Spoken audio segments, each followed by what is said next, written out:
Okay, so the init function is a really special function that can be incredibly helpful. Therefore, in this video, we are going to take a quick look at this function and what its purpose is. So let's just get started. Okay, first thing first, let's just clarify the question, what even is the init function and what are the most important characteristics of it. Now the init function looks quite simple, it just looks something like this. And it is important to highlight that this function is automatically executed before the main function when a package is initialized. And as you can see right here, it has no arguments and no return value, and you can have multiple init functions and they are executed in declaration order. However, across different files in the package, they just run in lexical file name order. So for instance, alphabetically. Alright, and with that out of the way, let's just get rid of this function definition right here. And then let's just create a new package which we will call something like codec. And in this codec package or module, we are just going to create a new file called something like codec.go.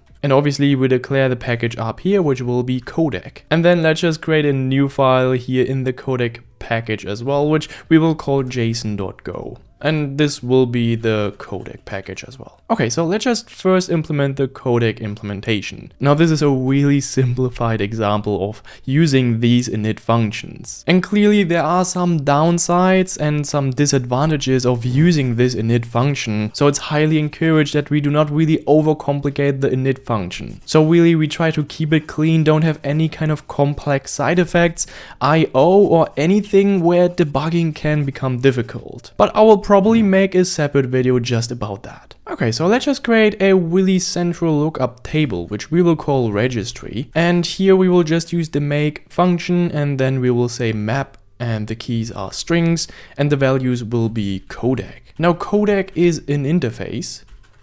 So we will define this right here, and this interface will just have an encode method, and we just say vany here as the function parameter, and as the return value we just use a slice byte and a possible error, right? So this registry is just like I said in the beginning, our central lookup table, and it just lives at the package level. So every kind of file in the codec package shares this same map. Now on the other hand, the interface is just a kind of contract, right? And as long as the type has an encode method with this exact signature, it can just plug into our system. And this is how we kind of try to hide the concrete JSON logic behind an abstraction. Alright, and then we will just create a new function which we will call register. Now register just adds a new codec to our registry, and here we will have a name which will be of type string and the possible codec. Then what we're going to do is we're going to check if this name or this codec exists in our registry.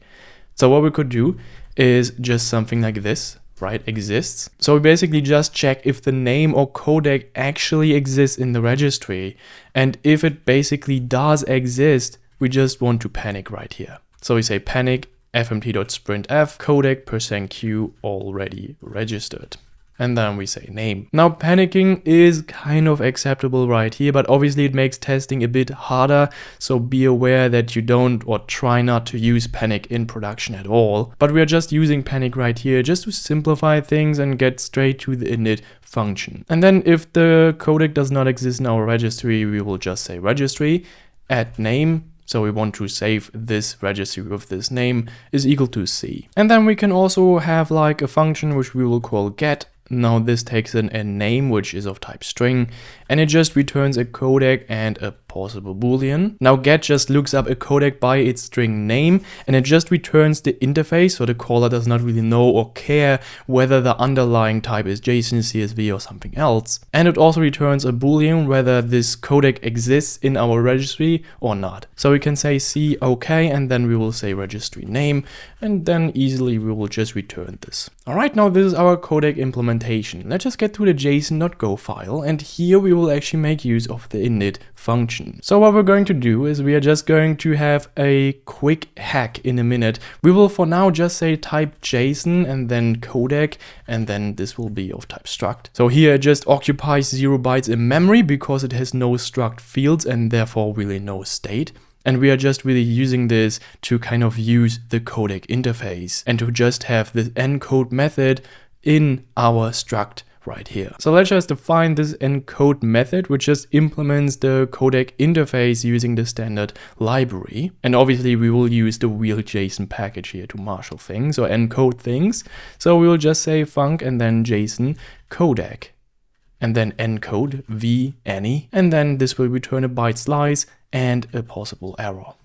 And then we will just say json.marshal and then v. Right, so it just returns a JSON representation as a byte slice right here and a possible error of something while marshalling is actually wrong. Now to actually implement this small hack, we can just use this kind of line, which is a compile time safety check. So we can just say var underscore and then codec is equal to the pointer of JSON codec, and then we will just use nil right here. Now this line just guarantees that JSON codec actually satisfies the codec interface. And if someone really changes the interface later and breaks JSON codec, this package will refuse to compile. I've actually made a separate video about that, so feel free to check it out if you really want to. So let's just make use of the init function. And I actually prefer that all the init functions are declared on the top of the file, or almost at the top of the file. So what we could do is we could just say here func init, and then we will just call in this init function the register function, right? Remember, this register function lives in the codec.go file, and it just registers the codec in our registry. And in here we will say JSON, and then simply we will say JSON codec, right? And this right here is just the magic hook. And because this file is part of the codec package, this init runs automatically the moment any other package imports codec. It just registers the concrete JSON codec under the name JSON without the caller in main.go, for example, never really needing to know that JSON codec exists. And that is really the decoupling. Main only sees the registry, not the real implementation, right? So let's just quickly use this in the main.go file. So for example, what we could easily say is we could just say and then okay, codec.get and then JSON. We don't need to pre-register the JSON encoder in here or something like this, or the codec right here, right? We just say, okay, please get us the JSON codec, and basically then we can just feel free to use the methods of this codec. So we don't need to call like codec.register or something, right? So let's just do this okay check. So if not okay, we will just say fatal.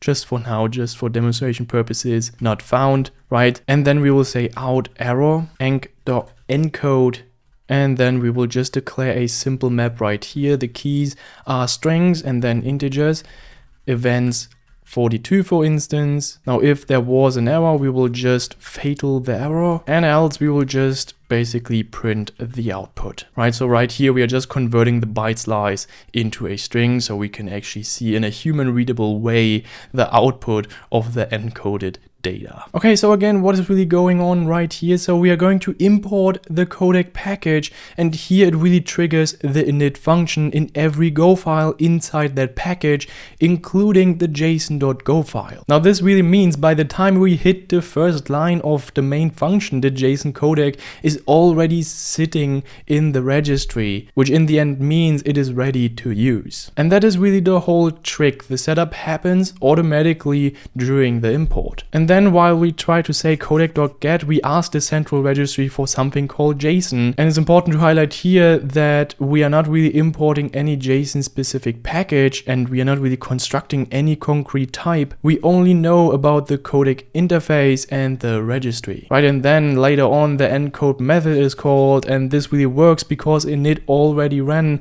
and placed out JSON codec into the map behind the scenes. Now if we're going to run this, what we'll actually see is events and then 42, and this is obviously JSON data. Now you might ask yourself, when would you use this init function? So you can use this init function whenever you want to initialize global variables or set up logging configurations, or even if you want to register dependencies, or whenever you need some kind of setup that runs before the main function. Now like I said in the beginning, there are some downsides to this init function, but we will handle these in another video. And that's it. Quite simple, but it can be incredibly helpful. Now, if you want to learn something about the new errors.as type function in Go 1.26, feel free to check out this video right here. Anyway, thank you so much for watching, have a lovely day, and bye bye.